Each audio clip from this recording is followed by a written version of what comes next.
What's up, everybody? This is Siberian Tiger coming at you with a quick video, hopefully quick, and just an overview of a resin printed model that I had just finished. This was made in 1/4 scale that match up with Sideshow premium format figures, all hand painted. I will showcase a few of the paints that I used in just a second, but just want to give you a quick up and down with the details. The kit turned out really nice. Multiple pieces. Just used some super glue to put it together. And the base came in 2 pieces. Put it together. Fill in any gaps with some Milliput. Highly recommend that stuff if you're into the filling gaps with models. But luckily, my wife had a coat that she hasn't worn in years, and I was able to convince her to let me use it to put the pelt on here. Cut it into 3 separate pieces, super glued it on, got some hairspray and some water, and just combed it. You know, it gets a little out of control. Looks like Tina Turner's hair. But before it was just a resin printed hair, so it didn't have the realistic effect that I was looking for. And I actually have a little piece here just to give you an example. If it focuses, yeah, just like a faux hair. You can cut it, glue it on. And just to give you an example, like I said, 1/4 scale compared to a Hot Toys figure, which is 1/6 scale. Roughly a 12-inch figure, more or less, probably less. I would have to assume this is probably 18, 19 inches. Like I was saying before, multiple pieces. It comes in like a gray resin. Most resin kits are usually like a dark gray. That's like the standard color for the resin. Very stinky. When I first bought this, got it out of the box, I had it delivered to my job, and my coworker's like, "What the hell is that smell?"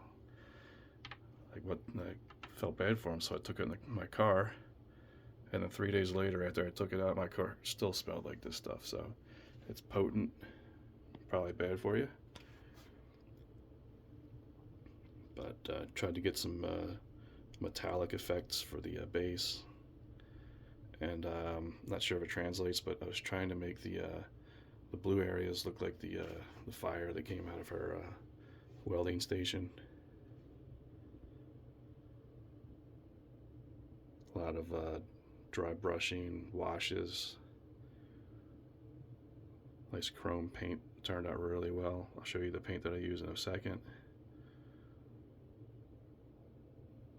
If you watch the show 3rd season, I know there's really clear pictures of her where you could see that there's a lot of burn marks on her skirt. Tried to match that with some washes. Tried to grab all the stitching with some dry brushing, and really happy with the way that the chest turned out. Really nice, multiple layers used in that, different paints. Same goes for the helmet, different shades of gold and some brown to get the details and washes. But like I said, let's go to the paints. These are just a few of the paints I used.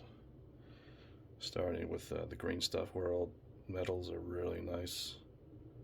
Atom paints are pretty good. And Vallejo is just amazing. And this is what I use for the chrome. Fusion Firm. I got this off of Amazon, I believe. I've been watching a lot of videos from this guy named Barbatos Rex, I believe his name is. Just he reviews lots of different paints, and he uses a lot of airbrush. But for me, I just did this all by hand. I mean, there's no wrong or right way to do it, as long as you get the desired effect. Again, I'm trying to go for the 1/4 scale stuff to match up with my premium formats. there's a lot of motivation to do this. I have a lot of creativity I want to try to get out, and of course I want to save some money, considering that most statues nowadays are probably at the lowest $600 to $1,000. I got this custom made on eBay, like I said. I think I got it for like 230. So, my expenses are 230 plus all the paints that I already have, and of course my time, which is, something I enjoy using to make stuff like this. So it's rewarding in itself. Definitely plan on making more. This is my 5th attempt at a 3D resin printed statue. Thankfully, after painting it and some time goes by, the smell goes away.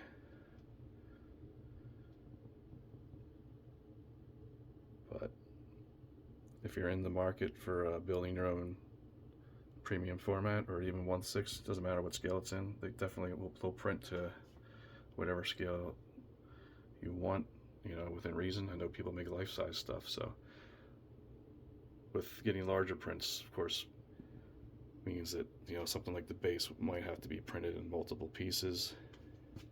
But like I said, you'd be hard pressed to find the gap that was between these two pieces.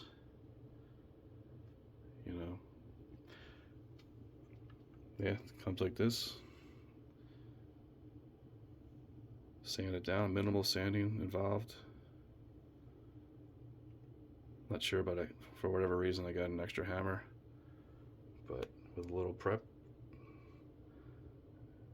you can make it look like that. So with the right tools and a little bit of patience and some talent, I would like to think that's part of it too, but lots of practice, creates the talent. So feel free to leave any questions or comments. I'd love to, hear some feedback on this.